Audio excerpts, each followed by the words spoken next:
Hi everyone, my name is Ian. I am the owner of this RX-7 FC. I'm going to be making a short video here kind of showcasing the car, showcasing the motor, just going through everything before I do end up pulling it out, just to prove that it runs smoothly, runs well. I'm not trying to scam anyone with this setup or anything like that. It's just not what I want from the car anymore. I'm looking for something just a little bit different now that I've had this for, I would say I've had this running for about a year. So I've only driven this car maybe 2,000 miles, no road trips. I've only gone to a few shows, no track days. Very, very easy running on the car. I basically broke it in and never really drove it. It's just been sitting in here for most of its life. I've changed the setup around a couple of times. Once I've changed the setup after it's been tuned. So there is a couple of weird quirks that with this engine that are tune related, not motor related. With it, I'm going to go ahead and jump into what exactly we're looking at. This is the 13B REW out of the later year RX-7 FD. It features a Bridgeport, ported exhaust, aftermarket seals, and the rotors are clearanced. Everything was rebuilt, like I said, not too long ago. I really took my time, grabbed the most expensive parts and the best parts I could find from all the research I could do, and just put together basically the best setup for me, which ended up being, probably more expensive than it should have been. I definitely didn't need to buy the most expensive, oil fill, stuff like that. So jumping into it, the turbo is a Borg-Warner EFR 9180. At the time when I was setting up this motor, this was the best turbo for a Bridgeport rotary. It's still, there's only, I think, a couple turbos that are a little bit better at this point, and that's the EFR 9180 or 9190. It's a little bit bigger on the cold side, but this turbo still spools up at about 3,000 RPM. I have no problem holding 10 pounds of boost. If anything, this turbo wants to push a little bit more. It's not unusual to see about 11 or 12 pounds initially while the wastegates are opening. But this motor is perfectly capable of handling anywhere between 700 and 800 horsepower, so there's no issue in terms of strain on the internals. It's studded, it has aftermarket seals. Everything that the tuner recommended, I basically just said to go ahead and do. The exhaust manifold is a turblown cast piece, which has the dual wastegates on it, one for each runner. And then it's fully divided all the way into the turbo housing, which again gives you that really slick response. The lower intake manifold is an excessive, so it's not the OEM one, so it flows a lot better. I believe it's 15 to 20% more efficient than the stock piece. You have the upper intake manifold, which is still really, really good performing. Instead of having the very cluttered throttle body, I have the 90 millimeter polished set here, along with the Greddy elbow. This is a V-mount. Now, if I was to build this setup again, I would go back to the water-to-air intercooler I had on it when I initially tuned the car.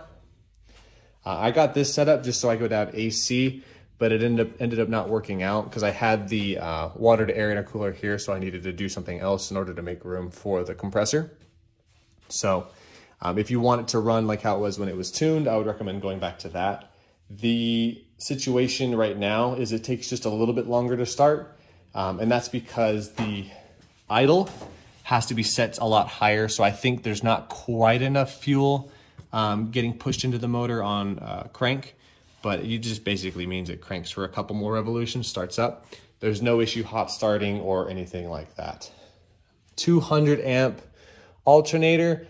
I found that fed the smart coils a little bit better. It fed my setup a little better since I have so many damn fans. I've never have had heat issues with this car. As you can see, it's a real ornate setup. It's not a, it's not a bad setup in terms of cooling. Pineapple Racing pulleys. You have the full function trigger wheel, full function injector rails, Hall-Tech wiring for everything. There's Hall-Tech sensors all over it. You have intake temp, you have oil pressure, oil temp, coolant temp. Obviously you have a vacuum line running to the ECU for pressure. The turbo has oil cooling as well as coolant running through it. See if there's anything else in here that's important for you guys. I think that'll do it out here. Oh, we have the, what kind of blow off valve is this? I can't remember. It's Turbo Smart. So you have a Turbo Smart blow off valve. You have the Turbo Smart wastegates. And I think that pretty much covers everything out here. We'll go ahead and head into the car and I'll go through the goodies you got with the ECU. We'll go ahead and do a start. So now that we're on the inside of the car, with this motor, what you'll get is this Haltech Elite 1500. You'll also get some of the supporting add-on CAN features like the O2 sensor, adapter or expander rather, and then also the expander for the dash, which is the IC7 Haltech dash. Works really well.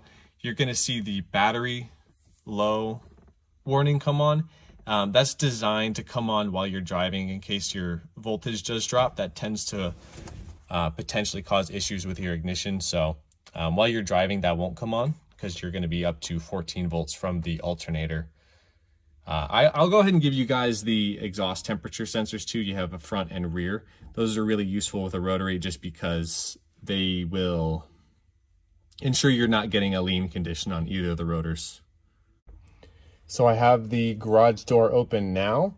We'll go ahead and turn on our fuel pumps. You can see we have fuel pressure sensor, map, battery voltage, everything we need here. Transmission will be yours as well, recently rebuilt. I have a spare one as well. That might end up getting sold in the meantime though. So we'll go ahead and start it up.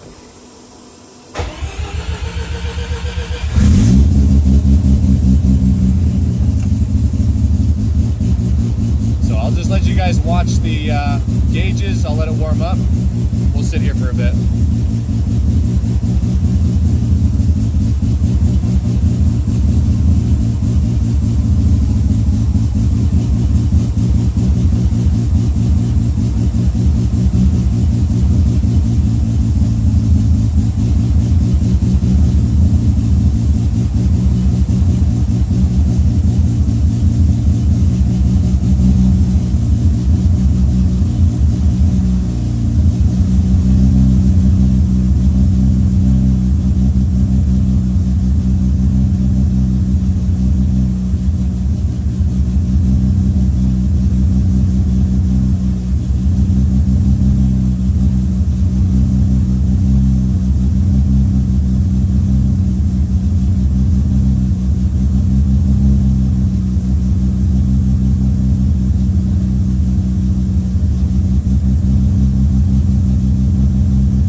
numbers are pink until it's up to temperature. You never want to rev a cold motor, especially one that's built. They tend to be a little more fickle.